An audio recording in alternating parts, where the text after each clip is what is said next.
ఆరిపోయే దీపానికి వెలుగు ఎక్కువ అంటారు.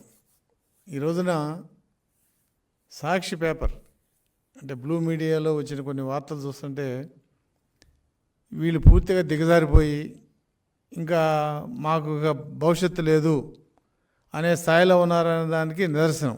గతంలో కూడా ఎన్నో అబద్ధాలు, అసత్యాలు, దుర్మార్గాలు రాశారు కానీ పేపర్లో ఇది పగల రాత్రిని రాయటం, రాత్రిని పగలని రాయటం ఎంత అబద్ధమో ఇది కూడా అంతే. నిన్న జరిగిన చీఫ్ ఏజెంట్ల మీటింగ్, తెలుగుదేశం పార్టీ యొక్క చీఫ్ ఏజెంట్ల మీటింగ్ నిన్న ఉదయం 11 గంటల కాడి నుంచి సాయంత్రం 4 గంటల వరకు తెలుగుదేశం ఆఫీస్లో జరిగింది.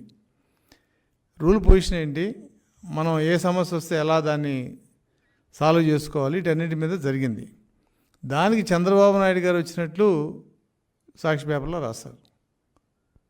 అసలు ఏమన్నా నిజమా ఇది? చంద్రబాబు నాయుడు గారు ఇప్పటికీ హైదరాబాద్లో ఉన్నాడు. ఆయన నిన్న అచ్చెన్నాయుడు గారు రావాల్సి వచ్చి ఆయనకి కొంచెం అనారోగ్యంగా ఉంది కాబట్టి యనమల రామకృష్ణుడు గారు, పల్లె రఘునాథ్ రెడ్డి గారు, మాజీ ఐఏఎస్ కృష్ణయ్య గారు, అలాగే మాజీ సెర్ప్ సిఇఓ కృష్ణమోహన్ గారు, నేను, ఇంకా మిగతా వాళ్ళు శ్రవణ్ కుమార్ గారు అందరం ఉండి ఆ ప్రోగ్రామ్ని కండక్ట్ చేయడం జరిగింది. అంటే కౌంటింగ్ ఏజెంట్స్ హ్యాండ్ బుక్లో ఉన్నది మేము ఏజెంట్లకి చెప్పడం, వాళ్ళ డౌట్స్ క్లియర్ చేయడం జరిగింది అంతే. మిగతా అన్ని పేపర్లో వచ్చింది. సాక్షి కాకుండా మిగతా పేపర్లు ఏం రాశారు, సీల్ తారుమారై గుర్తిస్తే అభ్యంతరం తెలపండి, ఓటు భయంతో వైకాపా వాళ్ళు గొడవ చేయొచ్చు, సమయం కోల్పోవద్దు, నిబంధనలు పాటించండి, ప్రధాన కౌంటింగ్ ఏజెంట్లకు తెదేపా నేతల శిక్షణ. ఇది మేము చెప్పింది. కౌంటింగ్లో అప్రమత్తంగా ఉండాలి, చీఫ్ పోలింగ్ ఏజెంట్లకు టీడీపీ నాయకత్వం దిశానిర్దేశం. ఫోటోలు కూడా చక్కగా అన్ని పేపర్లో వచ్చినాయి. చంద్రబాబు నాయుడు గారు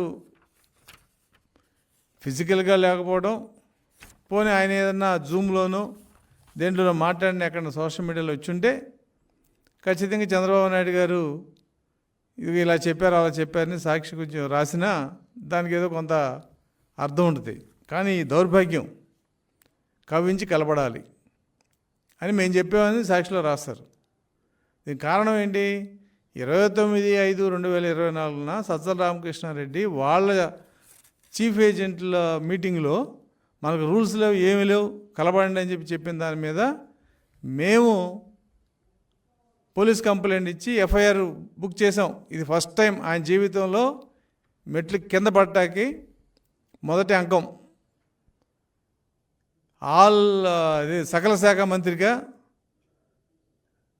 వైసీపీ వాయిస్గా ఉన్న సజ్జల రామకృష్ణారెడ్డి నిన్న 29/5 మొన్న చెప్పిన ఆ చీఫ్ ఏజెంట్ల మీటింగ్లో చెప్పిన దాని మీద ఎఫ్ఐఆర్ ఫైల్ చేస్తే, మేము కంప్లైంట్ ఫైల్ చేస్తే ఎఫ్ఐఆర్ కూడా బుక్ అయింది ఆయన మీద.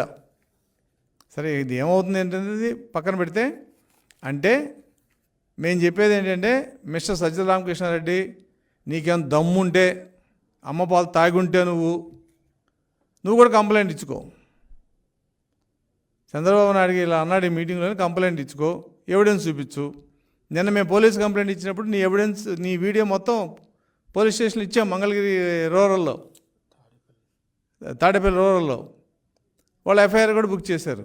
అలాగే మేము నిజంగా ఇటువంటిది కవ్వించి కలపడాలని చెప్పి చంద్రబాబు నాయుడు గారు చీఫ్ ఏజెంట్ల మీటింగ్లో చెప్పుంటే, నీకు నేను చేతనవుతే నువ్వు పోలీస్ కంప్లైంట్ ఇవ్వు. ఇంకా అధికారంలో నువ్వే తెచ్చావు కదా.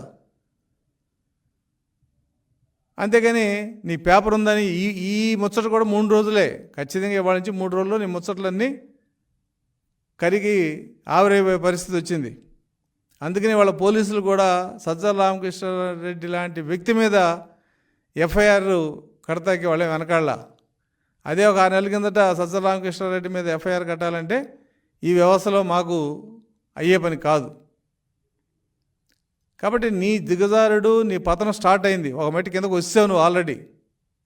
నీ నాయకుడు కూడా దాదాపుగా ఒక నిర్ణయానికి వచ్చారు, మనం ఇక ఉండవు అని. ఈ పరిస్థితుల్లో కొద్ది గొప్ప విఘ్నత ఉన్న మనిషి ఎవడైనా కూడా ఎవరిని నొప్పించకుండా బ్యాలెన్స్డ్గా వాళ్ళకి పబ్లిక్ నుంచి ఇబ్బంది లేకుండా మాట్లాడే అలవాటు చేసుకుంటారు. కానీ మీరేం మారలా, మీ మీ అలవాట్లు, మీ దుష్ప్రచారం ఏమీ మారలేదు, మారవు కూడా. అది మారాలంటే 4వ తారీఖు సాయంత్రమే అవుతుంది. చంద్రబాబు నాయుడు మీటింగ్లో ఎక్కడ ఉన్నాడు? ఇదిగో 3 పేపర్ల ఫోటోలు కూడా వేశారు. డయాస్ మీద ఎవరుంది? అచ్చెన్నాయుడు గారు రావాల్సిన మీటింగ్కి యనమల గారు వచ్చి చెప్పడం జరిగింది. మిగతా వాళ్ళందరూ కూడా ఒక్కొక్క సబ్జెక్టు మీద ఒక్కొక్క గంట అరగంట అలా చెప్పారు. 4ంటి మీటింగ్ క్లోజ్ చేసాం. చంద్రబాబు నాయుడు గారు వచ్చి మాట్లాడినట్టు ఎక్కడైనా సోషల్ మీడియాలో వచ్చిందా? సోషల్ మీడియా తెలుగుదేశానికి కూడా ఉంది కదా. ఒకవేళ నిజంగా చంద్రబాబు నాయుడు గారు జూమ్లో మాట్లాడుంటే ఖచ్చితంగా మేము దాన్ని పబ్లిసిటీ చేసేవాళ్ళం. కానీ నీ మీద ఎఫ్ఐఆర్ బుక్ అయిందని ఉక్రోషంతో దిగజారుతనం అంటే ఇదే. తెలుగుదేశం పార్టీ అంటే నీకేం జరిగిందో అది మొత్తం తెలుగుదేశం పార్టీలో జరిగింది, నా పేపర్ ఉంది, నేను రాసుకుంటాను.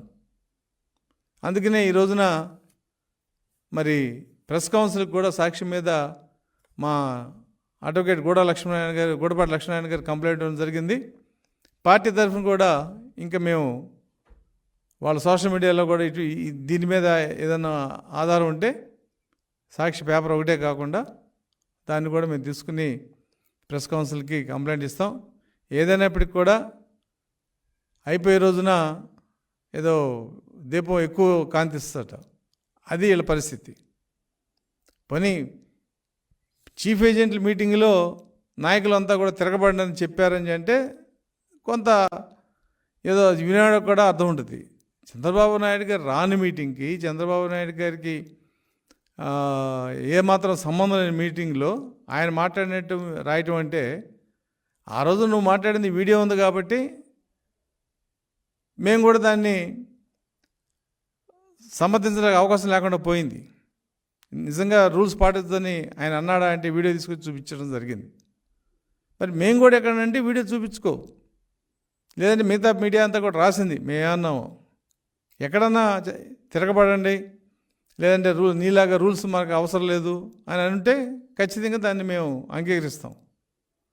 నీ మీద ఎఫ్ఐఆర్ పెట్టడం ఇది ఒక షాకింగ్ న్యూస్ వైసీపీ అందరికి కూడా. సజ్జల రామకృష్ణ మీద ఎఫ్ఐఆర్ రిజిస్టర్ అయింది అంటే చాలామంది మాకు తెలిసిన వైసీపీ నాయకులు కూడా ఉన్నారు, అదేంటి నిజమైన సజ్జల రామకృష్ణ మీద ఎఫ్ఐఆర్ పెట్టారంట కదా మీరని. పెట్టామని చెప్పాం.